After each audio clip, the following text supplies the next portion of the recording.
Big Six. My one big thing.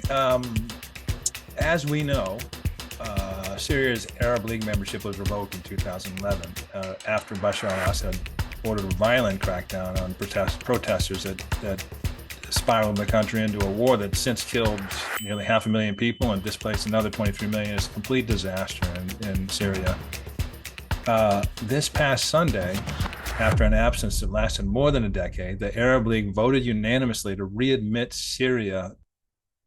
This was done during an emergency session in Cairo.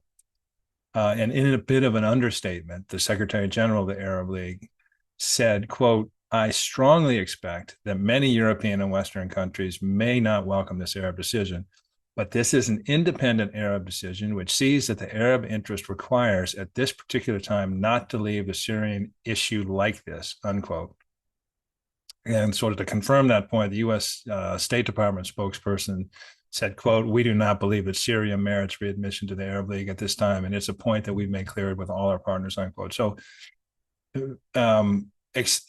momentous news, really, and what to make of all this. And we had a lot of commentary in the Susig Review, which we always cover good analysis and good reporting. I happened to see, and I don't know if I passed this on to you, Lucian. I happened to see a really interesting Twitter thread from Badr al-Saif, and Badr al-Saif is a associate professor at Kuwait University. He also has his own consulting firm. He's a Kuwaiti. What was interesting, there was a Kuwaiti was talking about. He was talking about specifically about the KSA perspective on readmission of Saudi Arabia and reopening of diplomatic relations. So I'm just going to read his Twitter feed. I know that sounds weird, but I think it's important to hear a voice from the region as to why this is going on right now. Yeah, go for it. So obviously the thread is, a series of threads. So I'll start at one. So I'll just read it. KSA just resumed relations with Syria. It's more important than the actual Arab League admission. Both KSA and Saudi Arabia and Syria hope to benefit from this move, but the Syrian regime shouldn't hold a party. Its record is no secret, and the Saudis look to advance their interest. How so? Saudi Arabia was once skeptical about normalization with Damascus, but it wants to work towards a more robust, integrated Arab order, plus more urgently combat a tripartite ticking bomb. So that tripartite ticking bomb is drugs, terrorism, and the refugees are three pillars of a ticking time bomb for the Levant, Gulf, and larger MENA, Middle East, North Africa region. No serious action can be taken on any of these files without somehow dealing with the Syrian regime. All three files have come to a standstill or face challenges. Captagon, which, as listeners and viewers know, we did a segment on last episode. Captagon is infesting the Gulf. Neighboring cities are struggling with refugees, and thousands of Islamic State prisoners remain in camps with no effective rehab plans. The Gulf is bulldozing into the future. These issues need to be resolved for its vision plans to work. The U.S. has no forward-looking policy on Syria. U.S. has sanctions there, Caesar Act there, and then what? ? You can't leave people hostage to a stagnant position. If Syria was next door to the U.S., would it act this way? ? Everyone knows they're dealing with a bloody regime, and it won't change overnight. 12 years of civil war have shown that. Syria controlling the drug problem and holding off punishment against returning refugees is something to be skeptical about. Still, got to try and find creative means. Even with the Iran-Saudi deal, we are not on a different planet. This is the Middle East. There are a few sustainable success stories to count and more issues to resolve. In parentheses, he adds, think Sudan as the latest example. Closing up, the point of view saying Assad shouldn't be approached is noted, but what's the alternative? The status quo is unsustainable. Let's see what gains may come from this mass regional turnaround. And he closes with hope, dignity, justice, peace, and prosperity are part of these gains. And then in parentheses again, wishful, I know, close parentheses. I have some other thoughts on this, but I'll stop here because I want to get your observations. again, we read a lot of analyses on this. I thought this sort of captured why it was thought it was necessary to move forward and break the logjam, because nothing was working and they had real issues that weren't being addressed. And this is, again, a point of view from the region. But anyway, so that's my one big thing this week.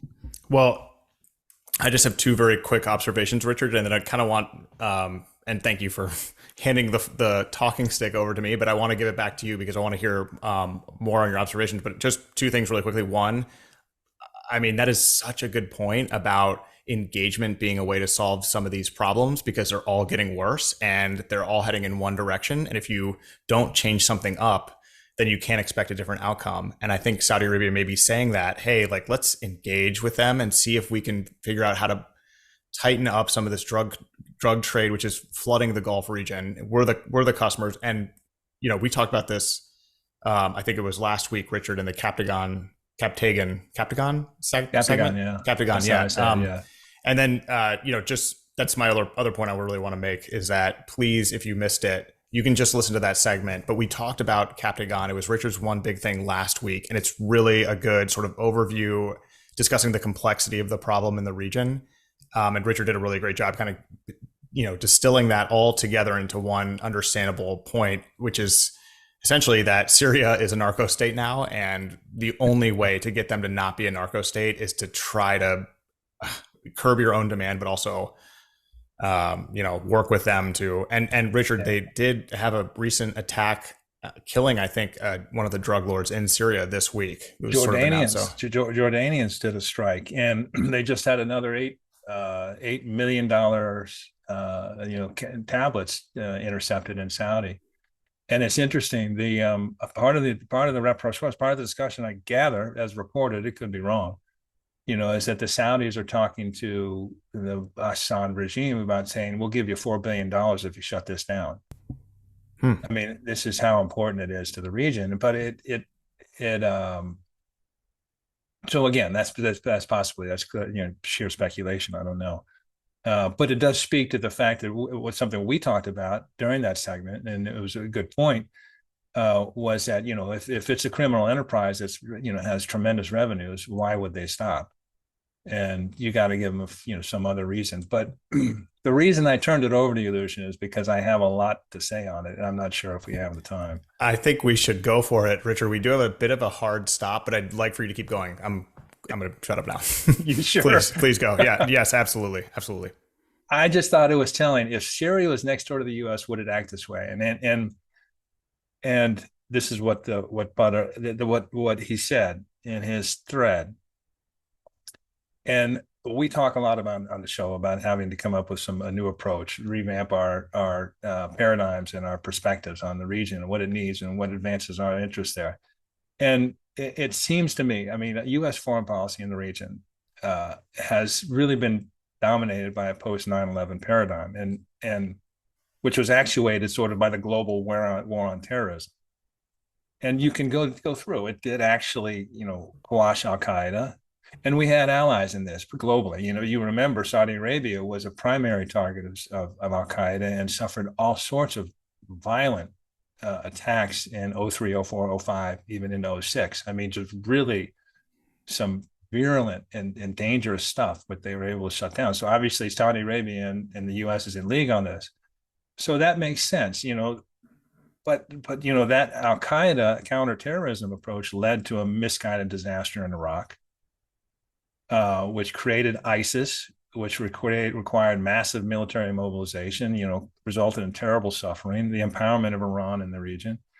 The 9/11 paradigm also, again, I couldn't disagree more with, you have to go in, at the time Afghanistan is a broken state, parasitized by terrorist organizations. You have to go in and take them out. So we did that, but also stayed for 20 years in a monstrously expensive, ultimately unsuccessful, 20-year nation building exercise. Again, people watched us do this. The motivation, counterterrorism, understood. The results, extraordinarily unfortunate and damaging to many people in the region and destabilizing the region. Efforts to counter Iran's nuclear program, led to the JCPO. Yes, JCPO, another worthwhile endeavor, but probably executed poorly, implemented poorly, in that we didn't talk to our Arab neighbors and our Arab partners on this before we did it. And then, of course, it was just completely upended when President Trump discarded it, left it, and opted for a maximum pressure. All of which has been an abject failure in terms of reining in Iran's nuclear program. So the point being is, American motivations over the last 20 years, countering terrorism, countering nuclear Iran, they have validity. The implementation of these policies have sort of left the region fractured, destabilized, at odds. And it's a region looking for new ideas. And they're not coming from us. And this is why we talk about the rise of regional solutions and the outburst of diplomacy in the region. We talk in particular about Mohammed bin Salman, but others are acted the same way, because that counter approach, that confrontation approach, led in many ways has just locked up the region into seemingly unsolvable positions and things that are just stuck in the mud. To put it politely, when you think of the consequences of that in terms of human suffering. So I just thought it was interesting. And his point is, if this were next door to us, would we let it sit for 20 years? Would we sort of be, and especially at this juncture? And the problem with Syria, of course, is Iran and Russia intervened in 2015 and tilted the tables to Assad. And our options at that point, short of going to war, were to try and establish an outpost in northern Syria and do what we've done. But again, it's a static situation. It's not moving. It's not going anywhere. Well, everything else is going to hell. So you can see why they're looking for new ideas in the region. I'd like for us, the U.S., to be creative and move forward. I mean, there's some optimism for the Abraham Accords. It's a worthwhile platform. It's something we should support. We've established the I2U2 platform. You're familiar with that. Israel and India, UAE, US, talking about economic. And there's a lot of it's really economic motivations and underpinnings here, which is really important. Last week, US, Saudi, Emirati, and Indian national security advisors were in Riyadh discussing a possible major joint infrastructure project to connect the Gulf and Arab countries via a network of railroads and shipping lanes. Good. More of this. We need new thinking. We need to change the plan. We have to think new economies and trade and technology and striving countries tired of conflict. So the State Department can be upset, that Syria is invited back to the Arab League. But honestly, from their point of view, as this Kuwaiti professor and has written, it's not working for us. Let's try something new. We have real problems we have to address. Let's try something new. Yeah, Richard, that's really, really good. It's also not just that we are stagnant on ideas from the US and kind of stagnant on leadership. It's that we need to, and hopefully we are already, taking an approach where we are supportive of ideas that may not be exactly what we would want to see as the American foreign policy power that we are. And I think you saw a little taste of it in the statement from, I think it was Jake Sullivan, and you mentioned it, where he said, yeah, this isn't really what we want or what the US would endorse.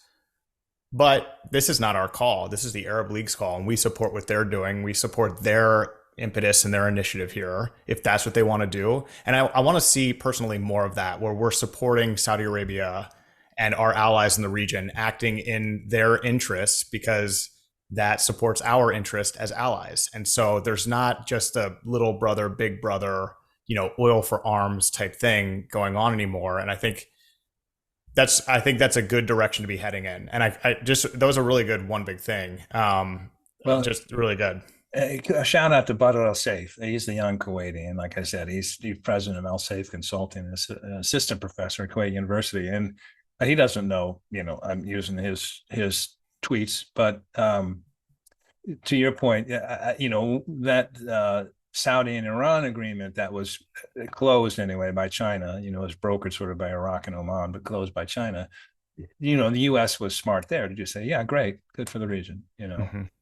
Uh, Well, and you mentioned that, I mean, you gave a really good sort of historical, like the last 23 years, pretty much 22 years, really since 9/11. What I think what we would dream about during that phase when we were involved in all of these conflicts is getting out of them and having the region and other regions around the world solve their own problems so that we're not always the first one in there doing some offensive military situation where we're just absolutely not welcome to do that. Like you mentioned, Afghanistan was different than Iraq. Iraq was a massive mistake that caused so many problems. And that's like, I feel like we should be happier that we're in this moment where we have an emerging regional power in Saudi Arabia, and you have sort of a regional multipolar system of leaders trying to solve problems that don't involve us going in there and banging our fists on the table and saying, this is how it's going to be. We're America. So do it. yeah, I think it's a good point. And I'd like to be associated with some positive wins. And by that, I mean, Iraq was a debacle. Afghanistan was unfortunate. Um, you know, we came in on the side on Arab Spring, with democracies for the most part. I mean, it's certainly in Egypt, that was a disappointment for all. You don't have any of those that are, remaining. Those countries that were active at that point are democracies. Tunisia being the example that was supposed to make it, but is not. Yet we are associated with all these failed destabilizing endeavors, and of course, massively expensive. Mm-hmm. Let's change our paradigm. Let's change our framework, our point of view, and let's move forward consistent with what the region would like to see. And we certainly can be constructive if we want to be. And that's why I like these discussions about, a rail connection. And I would, at the moment, so much of it is Abraham, of course, but at the moment, a lot of it is sort of Israel centric. Let's see if we can get Israel normalized and this sort of thing. I'd like for it just to be, let's talk about U.S. national interests and how they are served by a resurgent, responsible, regionally active, players such as Saudi Arabia and others that are resolving their old problems first and turning to us for things like, if they need security, great, but also for technology and trade and commerce and investment. I completely agree, and Sorry, very well said. No, I'm going to make this point in the next segment, but it's a really nice tie into this one, and that is part of the reason why our implementation sucks often in the region is because we have a very, like they say, democracy is the worst system of all of them except for all the other ones, and it's like, democracy, every 4 years we may have a new president. So Yeah. you are every 4 years are operating under a certain level of uncertainty. Well, like maybe the Iran deal will be rolled back. Maybe somebody will do something and they'll roll it back. And it's hard to predict in the region. Whereas when you have leaders that are there to stay, like Crown Prince Mohammed bin Salman, I mean, when he says something, he's going to do it. It's a point that I'm going to make in a little bit, but it's like you have a consistency, you have something to depend on. And I think that's part of the reason why all of our large misadventures in the region have just been kind of poorly planned and thought out. We're sort of winging it because we don't know who's going to be making the decision in a few years. So anyway, it's interesting. That's a great point. I mean, there's a whipsaw effect, a whiplash effect when you go from Bush to Obama to Trump. So Yeah. I mean, certainly there's any habit of trust or confidence is eliminated when you just the empirical facts that indicate otherwise. Yeah. Richard, this was a really good one on Syria, and it's something we've actually talked about. We talked about last week, and it's going to be one of the interesting stories going into the summer here. Like, what's next? What's going to happen? Is there going to be a sort of payout, like you mentioned, of, hey, we're going to give Assad, we're going to give you a bunch of money, but you got to get this Captagon out of the market like as soon as possible. there's going to be a lot on this topic, so it's going to be cool to stay on top of. And we formally invite, of course, Richard, the is it Bader El Safe? Butter all safe. Bader El Safe, yes. Please join us. Your thread has made you worthy of being a guest to discuss some of this stuff. I think that would be cool.